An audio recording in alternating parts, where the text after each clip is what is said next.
Sahinavavatu sahinau bhunaktu sahaviryam karvavahai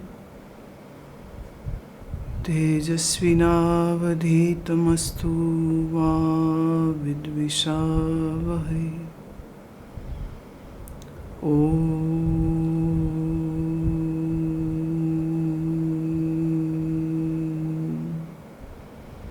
Shanti, Shanti, Shanti.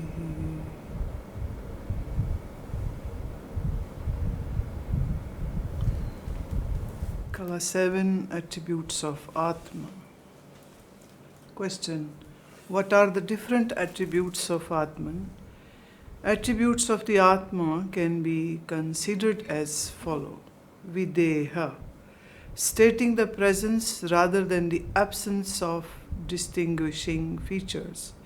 For example, Atma is Sat. This Vidheya attribute negates the Asat attribute of Prapancha.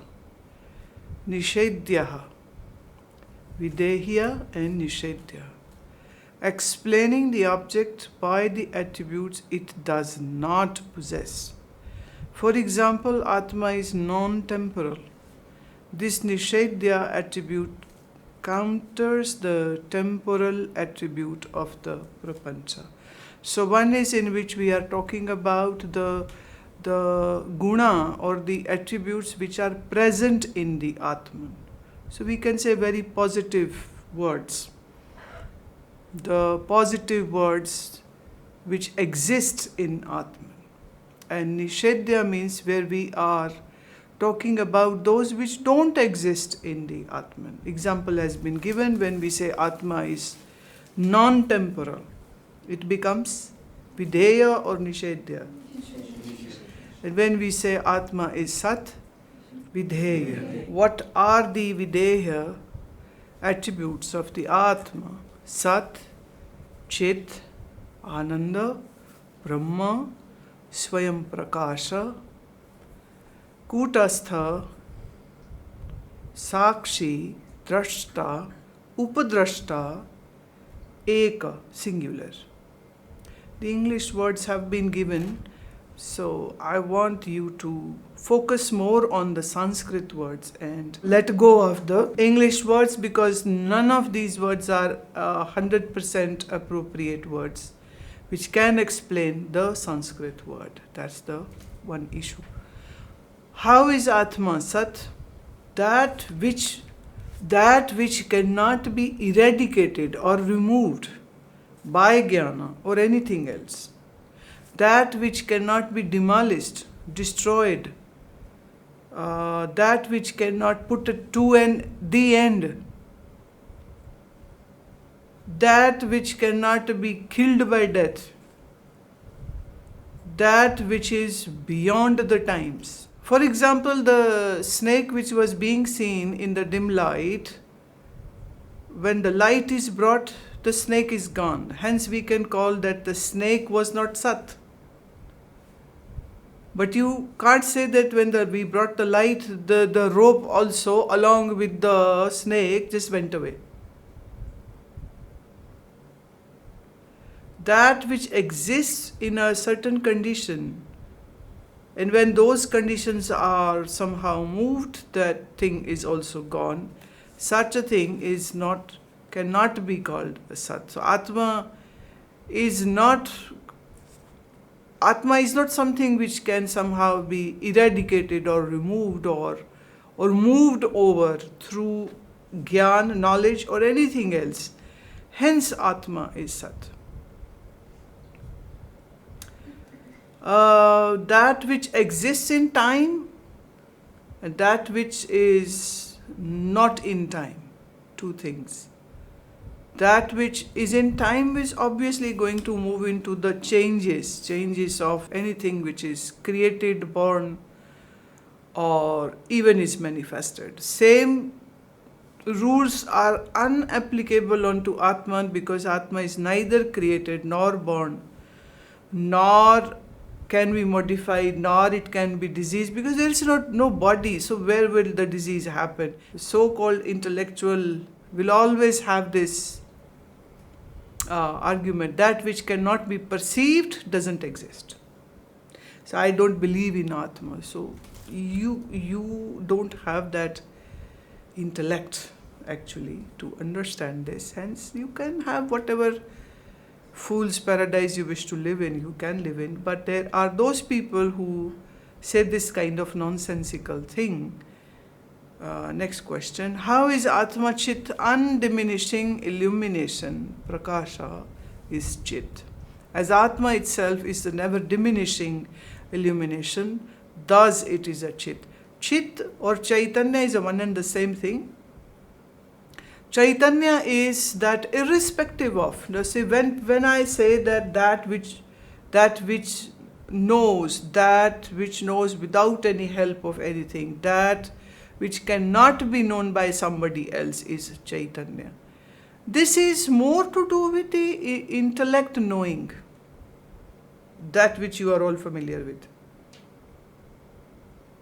Hence, when we say the Atma is Chaitanya, so you bring your small little mind into that, and then you think, okay, it's just like I now know this, and the whole world. Similarly, Chaitanya knows everything.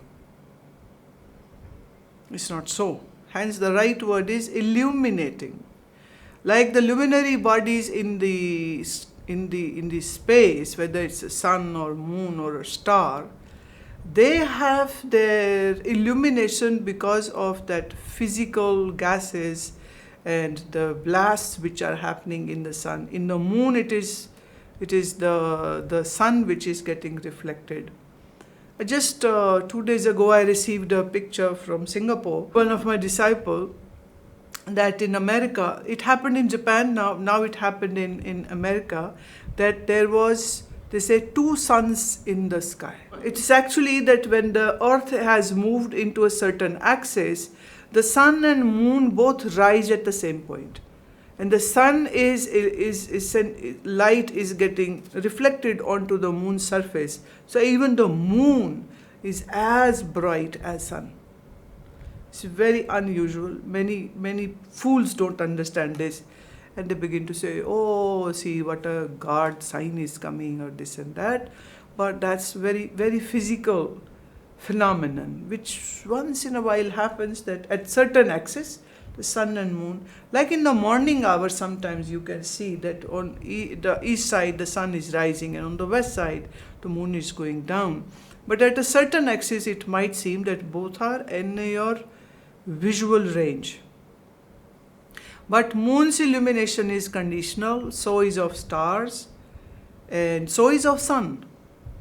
So even they are emitting light, but their lights are because of those reasons, and when those reasons are no more there, like the scientists have calculated that after so many trillion billion years, the sun's heat and light, it will all go away, sun will die. But even much before the sun dies, all the living beings on the earth will die. So nobody would be witnessing this event when the sun will die. In astrology, that's why sun is called Atmakarak. Sun is the Atmaka. It's a sun because of which everything is happening. But even that sun is inert, is a tamoguni. The body is tamoguni. But Atma is such a self-illuminating that its light or its chaitanyata, what we say, the beingness, is not because of any external gaseous or chemical or physical formations or reasons of the nature. So Atma is Chaitanya. How is Atma Ānanda? The utmost endeared entity is Ānanda. As it is the Atma in which all beings find supreme gratification, thus Atma is Ānanda. Now this isn't understood or experienced by you at the moment, but wait when these things will get revealed in further detail. How is Ātman the Brahman? Atma is Satchitanand. This is validated through Shruti, Yukti and Anubhava.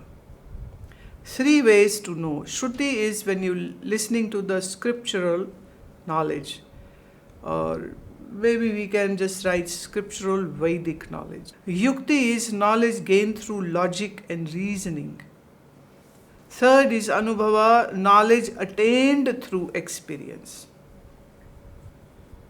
Now, at the moment you can say, you are listening, I am giving all the logics and reasoning.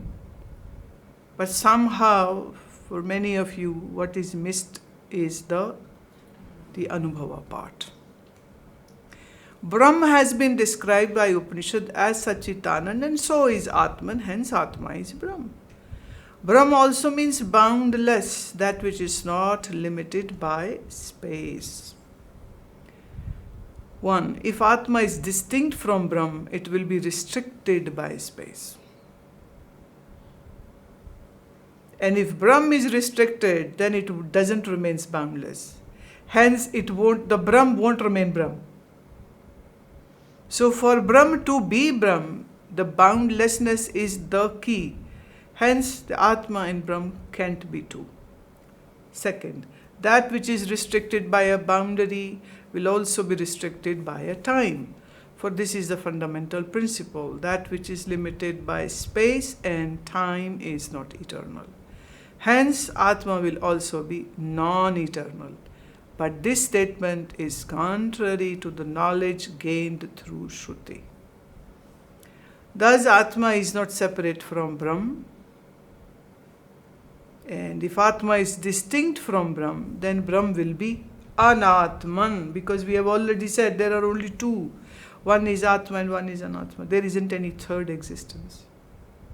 So either Brahma has to be Atma or Brahma has option to be Anatma.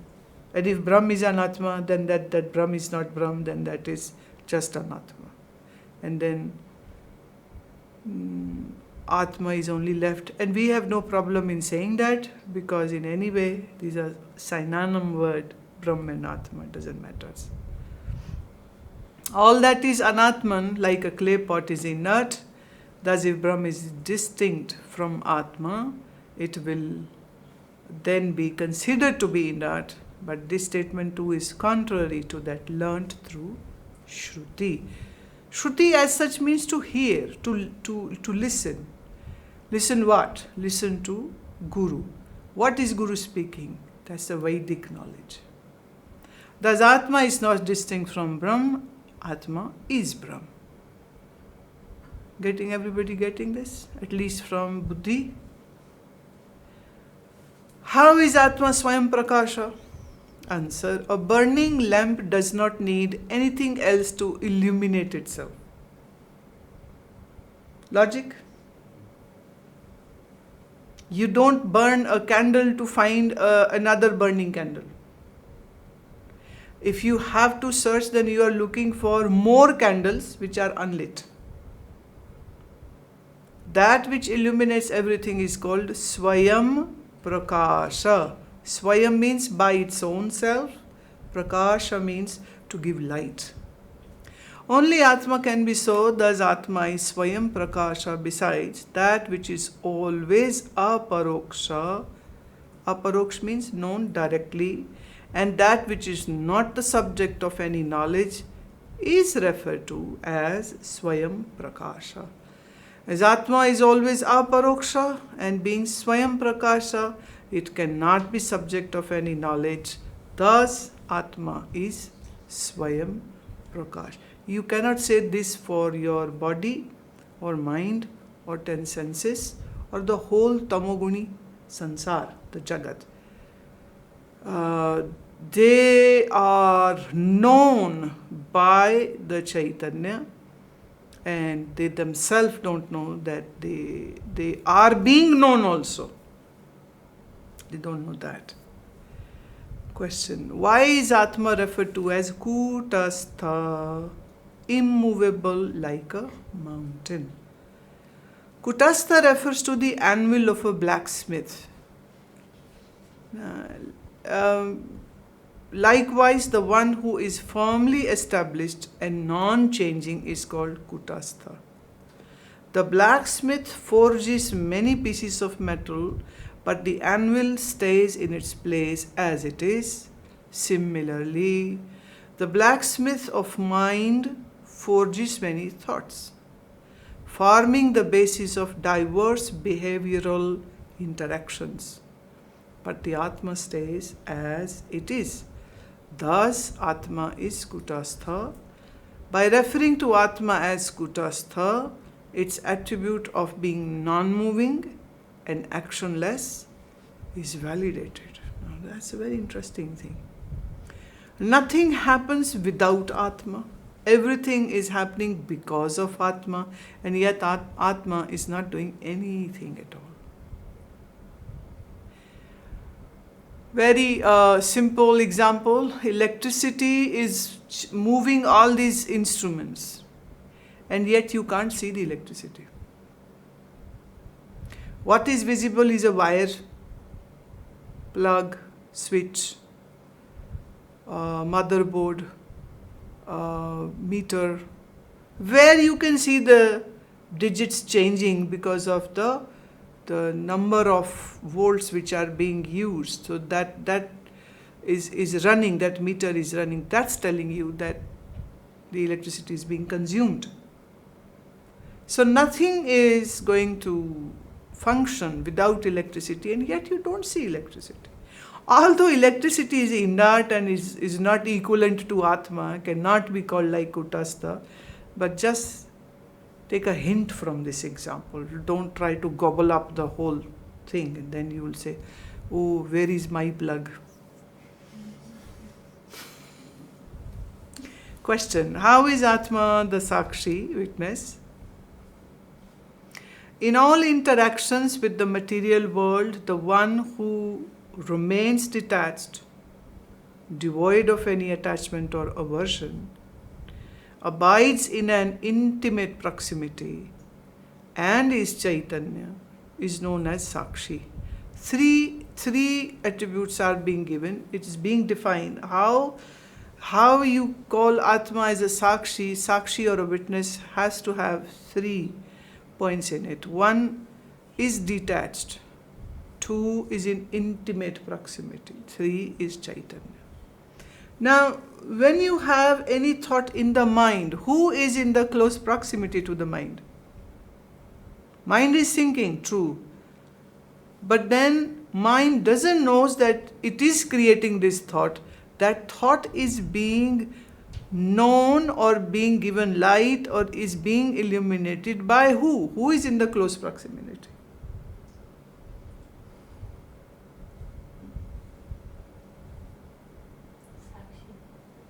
Who is Sākshi? Who is Atma? Who is Brahman?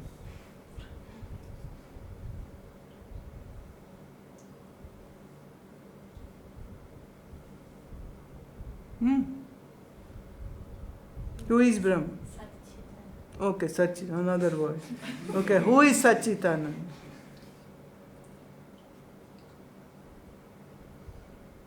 Now, the way she is answering, this is called Paroksh Gyan. Something in air. Who is who? Who is who? Who is who? So, who is Satchitananda? Me. Now, this is difficult to say. Why? Maybe it is being difficult to digest. Why? Because your association with the mind-body is so strong, so you see yourself as a poor, meek woman who has a history of life, which is good, bad things, and then there are so many good, bad events happened, and there are so many troublesome difficulties happened, and mind is so bad, and mind is so sinful, and mind is this, and ego, and greed, and lust. So how can I be Satchitananda? So deep down, that is the problem. So the first and the foremost thing in a Sākshi is, which is detached. And if you are not detached, then you are not Sākshi. Now how can you then even say that I am Sakshi? You will say Sakshi is Atma, Atma is Brahm, Brahm is Satchidanand, Satchidanand is, keep on giving the words.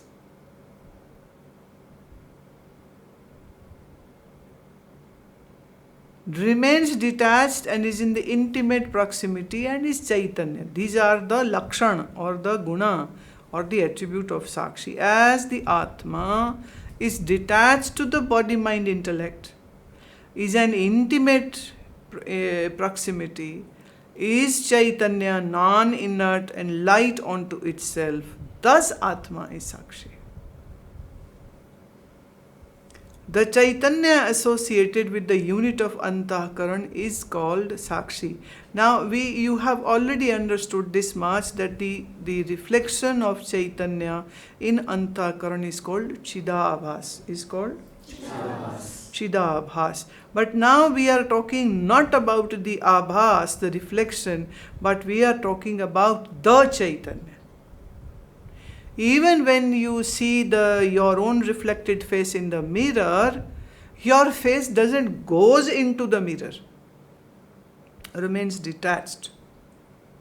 Mirror doesn't know that somebody is looking in me. Mirror is not aware that now there are two. One is a person and one is person's reflection. And that reflection also doesn't know. But because the knowing is happening in such a quick succession of time that you never doubt. I say, one day your screws go loose and you see yourself in the mirror and it's, how are you? You are okay? I am okay. Then you will be fit for the mental asylum.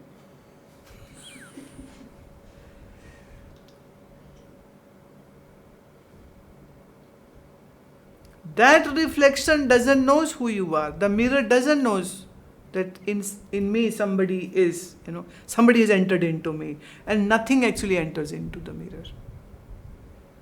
So the Chaitanya is being reflected in the Antahkaran, but Antahkaran doesn't know.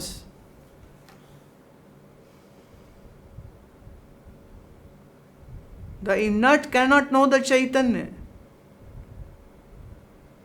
And the Chaitanya is not body, mind, intellect. So you have to very clearly understand this. The Chida Avas is not Sakshi.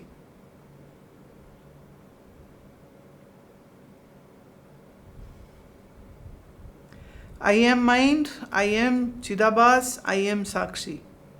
I is a common factor in it. But when you experience I am mind body, and you know what, when the mind body association goes deep into it, the mind begins to play such a game. I am sick. People have anxiety attacks, panic attacks, people go crazy because of the mind. People can't sleep at the night because of the mind. People have aches and pains in the body because of the mind. Right, Dr. Tosha? And sometimes when she talks to me that so-and-so person is saying I am aching and paining, what to do? I have done everything which is possible from my side. I said, well, you cannot put a needle in a mind of a person. That person's mind is not fine. Anxiety attack, if happens, can you monitor or measure it through any medical device? They can only find a palpitation is there, heartbeat maybe is more, maybe BP high.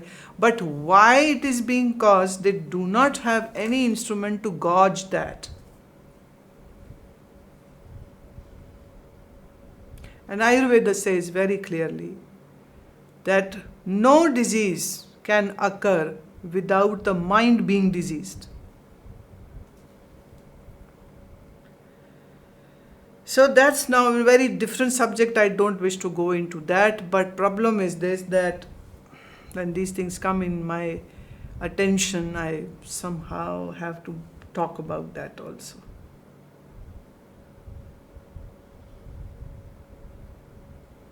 And the person who has lost his or her mind, he is paranoid. What is treatment of paranoid? You tell me. Is there any tablet which you can give to a paranoid person?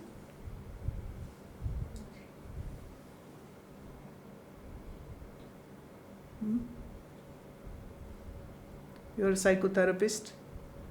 Is there any therapy for a paranoid person that you can administer that, okay, you take this capsule and this tablet and then you'll be fine? The paranoia person or those who are hallucinating, that's not their physical problem. Doctors try to treat the mind problem by treating the brain. So they can give medication for the brain to put the person to sleep, or to put certain hormones at a lower level, or do tranquilizers and all that stuff. But they can't do anything about the mind. But the problem is that body, mind, intellect is detached from the Chaitanya. But the Chidabhasa is happening in the Antakaran. Now whatsoever goes on in the Antakaran will be experienced in you then. And if that's the case, then surely you don't understand what Sakshi is, or what Kooṭastha is, or what witnessing is.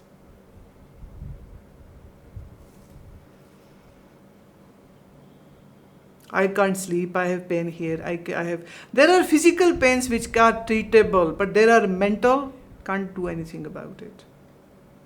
And doctors, when they do the CT scans and ultrasounds and MRIs and they don't find anything wrong, then they send that patient to a psychiatrist. Okay, go there. Psychiatrists have no other option than giving them some medicines which just put this person into the semi-awake zone. Makes them droopy so that they stop complaining, stop complaining. So, coming back to the Vedanta, and the Chaitanya associated with the unit of Antakaran is called Sakshi, the singular Chaitanya abiding in the Antakaran, and its vrittis is called Sakshi. Such is Atma, thus Atma is Sakshi. Not only the Chidabhas, when the Chidabhas is formed, it's not only in the Antakaran, but in every modification of the mind intellect, that Chidabhas is going to be there. Thus, whatever happens in the mind, intellect, subconscious, ego region, these four functions of the Antakaran, nothing is going without the Sakshi of the Atman. Sakshi also means witness. The witness is a Sakshi. How is Ātman Drashta? The one who sees a Drishya, seen, is the Drashta, seer. Drishya, Drashta, Drishya and Drashta. As the Atma knows all that is seen, thus it is the Drashta. We already have addressed the three states, Jagrat, Swapna, Sushupti, wakeful dream, and Sushupti, deep sleep. These stages come and go, who knows it? Mind has bad, good emotions, who knows it? Who is witnessing it?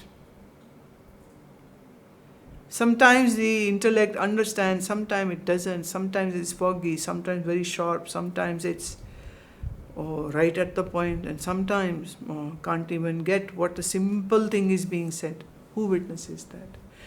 Nothing is happening without the witness of the Atman. Now, witnessing is not a kriya, it's not a verb. It's not something which Atma does. Like if sun is giving the light, it's not that sun is doing something to give the light. Sun is just emitting, just mere presence, and the light is being emitted. Sakshi is not that you have to become a Sakshi. No. That is what Sakshi without doing is doing. It's the presence. It's the presence. Let's say, until I had come, you must be doing some chit-chat. But the sound of the stiller and Rishikesh running out to receive me, and now everybody is standing up. Why? It's just a presence. The chit-chat stopped, the talking stopped, whatever was happening comes to a halt. Why? The Master has come. That's the presence. So the Ātman has that presence. In that presence, body is born, lives, dies. Mind thinks, does bad, good karmas. Intellect decides good, bad decisions. Life is lived. Emotional drama happens. But who is witnessing that? In the presence of the Sakshi, this whole drama unfolds. Now, Sakshi doesn't interfere. Remember that. Sakshi doesn't because if Sakshi interferes, then is no more a Sakshi. Because the first condition was unattached. Like many people say, why doesn't God stop the sinners from doing sins? No. That's not job of Ishvara to do. That is the job of the human beings to think before doing something. If you don't think, then there will be some consequences. Why doesn't God stop a dacoit to do dacoity, a robber to do a theft, a stealer isn't stopped? Why isn't God? God is not a policeman to guard. God is not a security personnel. So in a way, Vedanta doesn't believe in, oh God, help me. Nobody is listening. God doesn't have any ears. God doesn't have any body. When there is no body, then who is listening? Who is listening? Nobody. Very dangerous statement, but that's what truth is. When we talk about Brahma, then Brahma is the Kooṭastha, unstirred, unchanging, a witness to everything.